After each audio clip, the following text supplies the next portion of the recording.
Hacı, siz nə düşünürsünüz? Mən də salamlayıram sizi, Ada xanımı, Simavuzda, bütün izləyicilərimizi, əziz, dəyərli qardaşım, Əli qardaşım salamlayıram. Nə gözəl açıqlamalar verdiniz, çox sağ olun, təşəkkür edirəm sizə. Bir neçə məsələyə toxunmaq lazımdır, Fariz mənim. Deməli, ilk olaraq bizə kimsə güvənirsə, ən böyük cinayət insanların güvənindən sui-istifadə eləməkdir. Burada sürücü var, sürücüyə güvənilib. Belə bir söz var, bu ərəb dünyasındadır. Demək, ərəblərin evinə qonaq gələndə bunlar əti bükürlər o lavaşın arasına, lavaşla bir-bir qonaqlara təqdim edirlər. Adətən bu niyə yaradılıb bu formada? Çünki ola bilər ev əhlinə çatmasın. Onlar onda boş lavaşı bükürlər, ətsiz, içi görünmür. Ev əhli onu yeyir, qonaq elə bilir ki, ev əhlində də çatıb. Yəni, özləri ondan elə qidalanırlar. Bir dəfə səhvən ev sahibi götürür, qonaqlardan birinə də boş lavaş verir. O qonaq biraz yaxın imiş də bunlara. O qonaq birdən açır, görür lavaşın arasında ət yoxdur, etiraz edir və bərkdən bağırır. Deyir ki, mənə niyə ətsiz lavaş vermişsiniz? Ev sahibi deyir, bağışlayın, sizi özümüzdən bildik. Siz özümüzdən bildik, ona görə sizə də özümüz kimi rəftar eləmişdik, çatmamışdı, sizinlə belə bölmüşdük. Təbiidir, bu dünyasını dəyişən insan sürücüsünü özündən bilib. O elə düşünüb ki, sürücüm özümdən də əslində o gizlin saxlamayıb tam da, bir nəfərə bildirib həyatda. Qismən də olsa, bəli, bildirib. Yəni, düşünməyib ki, mənə bir şey olarsa, bunu gizlin saxlayar. Daha düz istəyirəm, o şeydə deyir də, yoldaş axtardığın ömür yolunda bari qismət və naşı düşmür. Naşı düşüb da bu iki. Mütləq surətdə. O yoldaşlıqda naşı düşüb. Bir də burada önəmli məsələ nədir? Deməli, bizim klassik ədəbiyyatda mücrim, məsələn, bəzi şairlər var, təxəllüs götürüblər mücrim. Bəzən də məhrəm sözü var, ədəbiyyatda işlənilir. Bu iki söz ərəb hərfləri ilə yazılanda əski əlifba ilə, bunlar ikisi də eyni hərflərdir. Bu iki sözü bir-birindən ayıran bir dənə nöqtədir. Məhrəm sirdaş deməkdir, mücrim cinayətkar deməkdir. Deməli, sən əgər sirdaş olduğun yerdə yaxşı və düzgün, incə davranmazsansa, sirdaşlığın çevrilib cinayətkarlıq olacaq. Yəni, bir tük qədər orada məsafə var. Yaxınlıq var. Yəni, o hərfləri incələsin, indi ərəb dili bilən, bizim əski əlifbanı bilən adamlar bilirlər. Bir dənə nöqtə fərqi var. Bunu da ona görə bizə vurğulayırlar həmişə ki, sirdaş olduğunuz bir yerdə diqqətli olun. Sirdaş olduğunuz o məsələyə önəm verin. Bu sürücü burada çox böyük bir cinayətə üz tutub və başqasını da sövq eləyir bu məsələyə. Və bir də o qarşı tərəf ki, məsələn, briqadir deyək, məsələn, o adam ki, kollektivin başçısıdır. O adama da mən bir söz demək istəyirəm məsləhət kimi. Bizdə İslam dini bizə icazə vermir, gedək kiməsə ağız açaq, özümüzü çətinliyə salaq. Amma bir yerdə icazə verir. Əgər mənim problemim varsa, gedəcəm kiməsə ağız açacam, o həll olacaqsa, deyir, çalış onu ağız açma. Bir yolla özün həll elə. Ağız açmaq bəyənilmir İslamda. Amma birdən sənin dostluğun problemi var. Sən dostluğun probleminə görə İslam deyir, ged ağız aç.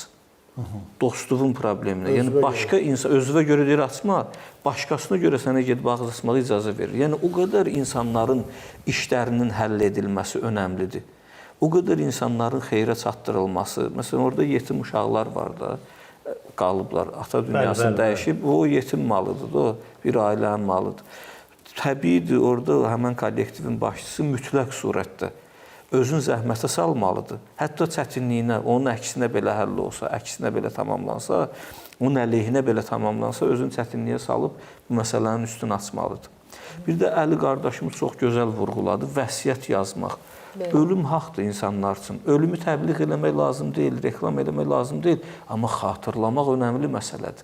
Bizim müqəddəs hədislərimizdə vurğulanır ki, ölümdən böyük moizəçiyə ehtiyac yoxdur. Məsələn, biz gedirik cümə günləri məscidlərdə moizə dinləyirik, misal, kimsə bizə moizə eləyir, xətib bizə danışır. Deyir, ondan da gözəl budur ki, sən arada ölümü xatırla. Ölümü xatırlayanda zaten bilirsən, dünya fanidir, o cinayətlərə əl atmayacaqsın. Ehtimal var, ustanın maddi problemləri var və bu təklifi də göydən düşmüş təklif kimi dəyərləndirir. Amma insanlar bunu başa düşməlidirlər. Ümumiyyətlə, həyatda tək bu sahədə deyil, başqa sahələrdə də olur.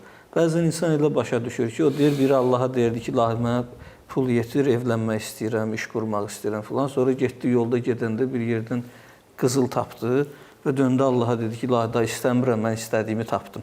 Yəni bəzən insanlar elə bilirlər ki, o istədiyini tapmamısan, o kimindirsə də sənin qarşına çıxıb. Yəni sənin ehtiyacını ödəyə biləcək məsələni belə dəyərləndirməməlisən ki, hətta kiminsə zərərinə də olsa, kiminsə malı da olsa, bu çox önəmli məsələdir.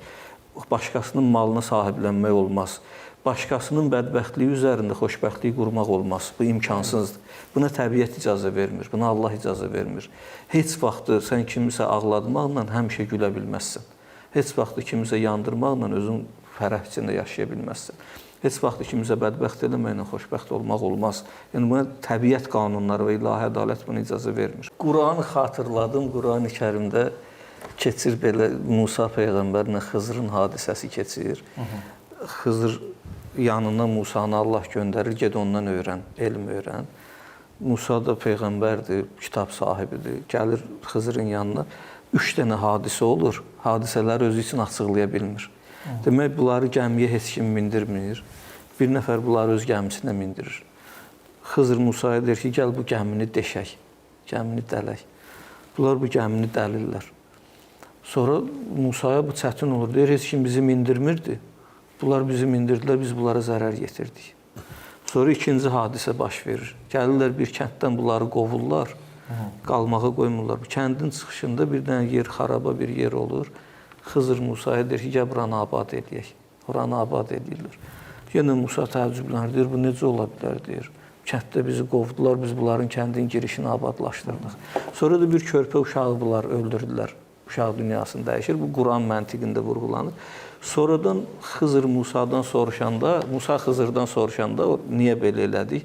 Deyir, o gəmiyə ki mindik, o gəmiləri limana çatanda o vaxtın sahibi, maliki sağlam gəmiləri götürürdü, alırdı cəmaatın əlindən. O limanda əgər o gəmi sağlam olsaydı, onun əlindən alınacaqdı. Mən öncədən onu bildiyim üçün onu dəldim ki, o sağlamlıqdan çıxsın, nöqsanlı gəmi kimi olsun. Və sorduğun niyə deyir oranı tikdin? Deyir, orada yetim uşaqların payı var idi. O yeri tikmişdilər ki, uşaqlar böyüyənə qədər o xaraba qalmasın, küp çıxmasın ortaya, onların səhmi çıxmasın. O qalmışdı orada. Əgər mən onu təmir etməsəydim, o tez bilinəcəkdi, o kənd əhli yaxşı adamlar deyildi. Onu götürüb uşaqlara verməyəcəkdilər. Mən oranı təmir elədim ki, o uşaqlar ona çatsın. Yəni, Quran məntiqində də bu vurğulanır ki, sən kiminsə malının kiməsə çatdırılmağında xidmət eləməlisən, Allah deyir. Nəinki sən kiminsə bilmədiyi malı var, buna çatmağın qarşısını alırsan. Yəni, bu qətiyyən bəyənilməyən işdir. Çox bir acınacaqlı haldır. Əgər bir nəfər bu fikrə düşürsə, hətta heç bunu sual eləməyə dəyməz. O qardaş ki, bizə bunu danışır, mən nə etməliyəm? Bir mənalı şəkildə o adam heç bunu dilinə gətirməməlidir. Birbaşa etiraz eləməlidir və bu iş birliyinin içinə daxil olmamalıdır. Həm hüquqi cəhətdən, həm mənəvi cəhətdən. Həyatımızda olan problemlər evimizdən qıraqdadır. Evə məskən deyirlər də bizim ədəbiyyatda. Məskən nə deməkdir? Ərəb sözüdür. Məskən yəni rahatlıq yeri. Məskən, evə girəndə sən sükunət tapmalısan, aramlıq və rahatlıq, asayiş tapmalısan. Ona görə ona məskən deyilir. Əgər mən qıraqdakı işimdə olan problemlərimdən ailəmi xəbərdar eləyəcəmsə, mənim evim də ofisim kimi, başqa işim kimi olacaqsa, orada mənə nə məskən olacaq, nə rahatlıq olacaq. Əslində, bəli. Bu pis tərəfi, yaxşı tərəfində niyə gizlədir? Çünki insanlar sevirlər dağıtmağı. İnsan, sən öz işinin sirrin, müvəffəqiyyətinin, uğuruvun sirrin saxlaya bilmirsənsə, onu sənin üçün heç kim saxlamayacaq. Həyat yoldaşıdır, onun da qohumu var, bacısı var, qardaşı var. Bacı, qardaş bir-birini qısqanır. Bu işi gizlin saxlamasının bəraət qazandırmaq olar ona. Yəni, niyə gizlin saxlayırdı? İstəməyib bilsinlər. Yəni, bu təbii.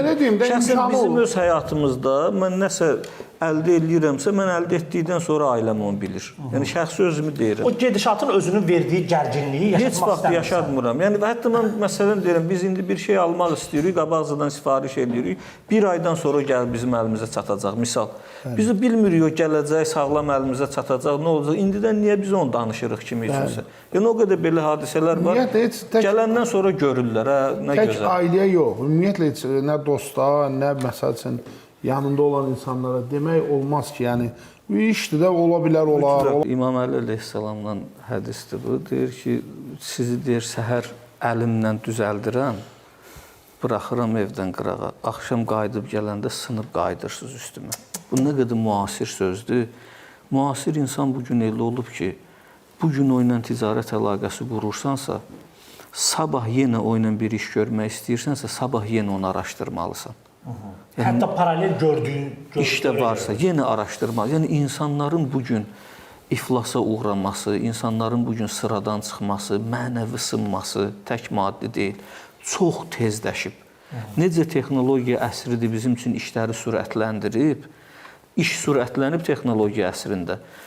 İş sürətlənib, amma asayiş gətirməyib bizə. Bəli. Düzdür, biz də indi ata dəviyə minib getmirik. Uçağa minib 3 saata gedirik, 3 aya getmirik. Amma asayiş gəlməyib həyatımıza. O vaxtki sözün asayişi böyük söz idi. İndi o yoxdur. Yəni huzur yoxdur. Huzur yoxdur, asayiş aradan gedib. Keyfiyyət də yoxdur. Yaxud məsələn bizdə var, deyir ki, nəvəsinə deyir ki, bu küçədən getməyək, orada qəssab filan kəsin mənə borcu var, bizi görər utanar. Gör nə boyda sözlərdir. Yəni indi biz o qədər acınacaqlı bir hala gəlmişik. Onlar hamısı unudulub. Biz haqqımızı belə tələb edəndə kimisə incitməməliydik, əskilməməliydik, alçaldmamalıydıq. Bizə belə öyrətmişlər, amma biz bu tərəfdən kiminsə haqqını mənimsəməyə çalışırıq. Burada bizim böyük hekayəmiz nədir? Kiminsə dünyadan getmiş, bizi sirdaş bilmiş, həmdən bilmiş adamın haqqını mənimsəməyə çalışırıq. Gör biz hardaydıq, hara gəlmişik, hardan hara enmişik mənəvi cəhətdən, nə qədər tərəqqidən tənəzzülə gəlib çıxmışıq biz, hara gəlib çıxmışıq. Bu çox acınacaqlı haldır. Nəsə alıb qaytarmayanda tək o pulun yemirsən ki, onun güvənini də sarsıdırsan, o bir də deyir ki, heç kimə kömək eləmir. Elə bundan sonra ondan borc istəyənlərin də haqqına girirsən. Haqqına girirsən. Bu çox böyük məsələdir. Yəni olmaz bunlar. Mən belə düşünürəm, mən mesaj olsun yaşadığımız cəmiyyətə. Quran məntiqində 2 dənə kəlmə işlədilir. Biri əhd kəlməsidir, biri də əqd kəlməsi. Əqd bizim dildə bu kontraktda deyilirdi, müqavilə. Müqavilə deyilir. Əhd isə ərəb dilində şifahi danışığa deyilir. Yazılı müqaviləyə əqd deyilir. Şifahi danışığa, şifahi müqaviləyə, sözləşməyə əhd deyilir. Əvvəl Allah insanlara deyirdi ki, bir-birinizlə əhd bağladınız, ona vəfa eləyin, vəfalı davranın. Sonra baxdı, gördü ki, verilən sözlər yaddan çıxır, unudulur. Söz, o bir şeir var, deyir ki, 32 dişin arasından, o da ərəbcədən tərcümədir, 32 dişin arasından çıxan söz şayət, onu saxlamaq olmaz. Kağız üstündə yazılmayan söz də zayəd, aradan gedib zay olub, onu saxlamaq olmaz. Yəni, onları saxlamaq lazımdır, yazmaq lazımdır.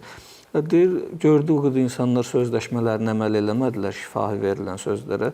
Allah başladı Quranda, dedi ki, əqd bağlayın bir-birinizlə. Nə danışdınızsa onu yazın.